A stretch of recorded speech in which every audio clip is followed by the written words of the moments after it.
सर्वत्र गोविन्दनाम सङ्कीर्तनं गोविन्दा गोविन्दा ஆழ்வார் ஆண்டாள் எம்பெருமானார் ஜீயர் திருவடிகளே சரணம். 4ஆம் பத்து 10ஆம் திருமொழி 4வது பாசுரம். ஒற்றை விடையனும் நான்முகனும் உன்னை அறியா பெருமையோனே, முற்ற உலகெல்லாம் நீயே ஆகி மூன்றெழுத்தாய முதல்வனே ஓ, அற்றது வாழ்நாள் இவர்க்கு என்றெண்ணி அஞ்ச நமன் தமர் பற்றலுற்ற அற்றைக்கு இனி என்னை காக்க வேண்டும் அரங்கத்து அரவணை பள்ளியானே.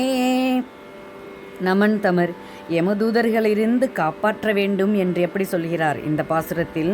ஒற்றை விடையனும் ஒப்பற்ற எருது வாகனத்தை உடைய சிவனும், விடையனும் ரிஷப வாகனம் சொல்ல எருது வாகனத்தை உடைய சிவனும், நான்முகனும் பிரம்மனும் உன்னை அறிந்து கொள்ள உன்னை அறியா பெருமையோனே, உன்னை அறிந்து கொள்ள முடியாத பெருமையை உடையவனே பெருமாளே, முற்ற உலகு எல்லாம் உலகம் முழுவதும் நீயே ஆகி நீயே இருந்து கொண்டு மூன்றெழுத்து ஆய முதல்வனே, 3 அக்ஷரமான பிரணவ சுரூபியாகிய உலகத்துக்கெல்லாம் முதல்வனே, காரணமானவனே ஓ, அந்தோ அற்றது வாழ்நாள் இவர்க்கு, இவனுக்கு இவ்வுலகில் வாழ வேண்டிய ஆயுட்காலம் முடிந்து விட்டது, ஆஹா இவனுடைய ஆயுட்காலம் முடிஞ்சிடுச்சு என்று யமதூதர்கள் என்ன செய்கிறார் என்று எண்ணி அஞ்ச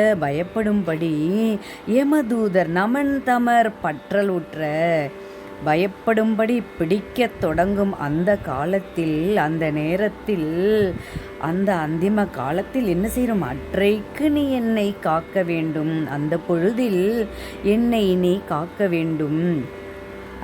அரங்கத்து அரவணை பள்ளியானே, ஸ்ரீரங்கத்தில் ஆதிசேஷனாகிய படுக்கையில் பள்ளி கொண்டிருக்கும் பெருமாளே, நீதான் என்னை காத்தருள வேண்டும் என்கிறார். பையரவின் அணை பார்க்கடலுள் பள்ளி கொன்கின்ற பரமமூர்த்தி, உய்ய உலகு படைக்க வேண்டி உந்தியில் தோற்றினாய் நான்முகனை, வைய மனிதரை பொய் என்று எண்ணி காலனையும் உடனே படைத்தாய், ஐய இனி என்னை காக்க வேண்டும் அரங்கத்து அரவணை பள்ளியானே. ஆதிசேஷன் படுக்கையில் திருப்பார்க்கடலிலே படுத்து யோகநித்திரை செய்யும் பையரவின்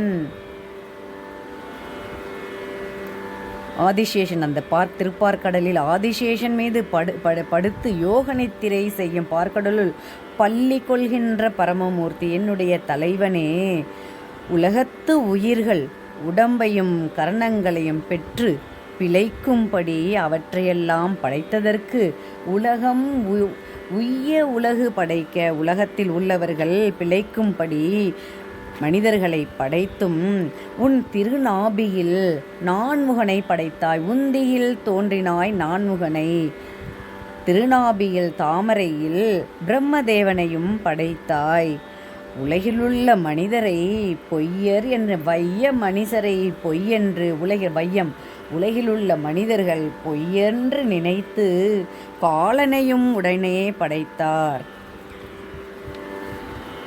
யமனையும் யமதூதர்களையும் படைத்த எல்லோருக்கும் தலைவனே, ஐய இனி என்னை காக்க வேண்டும், நீ என்னை என்னுடைய அந்திம காலத்தில் உடம்பு தளர்ச்சி அடைந்து நோயுற்ற காலத்தில் நீதான் என்னை காத்தருள வேண்டும் என்று வர்ணிக்கிறார் இந்த பாசுரத்தில்.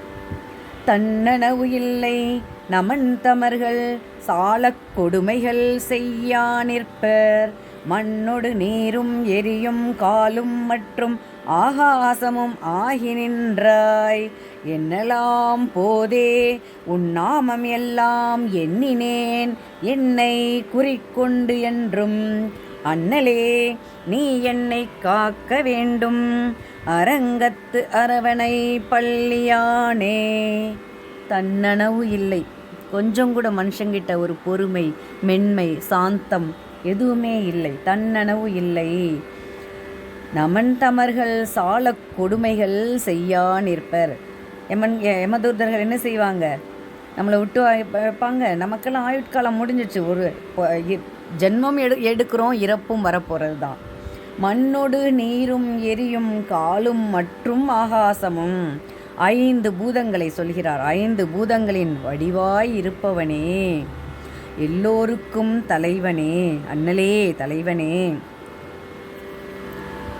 மென்மை யமபடர்கள் சொல் செயலில் மென்மை சிறிதும் இல்லாதவர்கள். அவங்க கிட்ட எந்தவித தயவு தாட்சண்யம் எதுவுமே இல்லாது. சித்திரகுப்தர் நமக்கு எழுதி வச்சுட்டார் தலையில், இவ்வளோதான் இவனுடைய ஆயுட்காலம் முடிஞ்சிடுச்சு, அதனை அப்படியே என்று நினைப்ப. உன் திருநாமங்களை எல்லாம் எண்ணுவதற்கு இயலும். எண்ணலாம் போதே, என்னால் முடிந்த வரைக்கும் உன்னுடைய நாமங்களை சொல்கின்றேன்.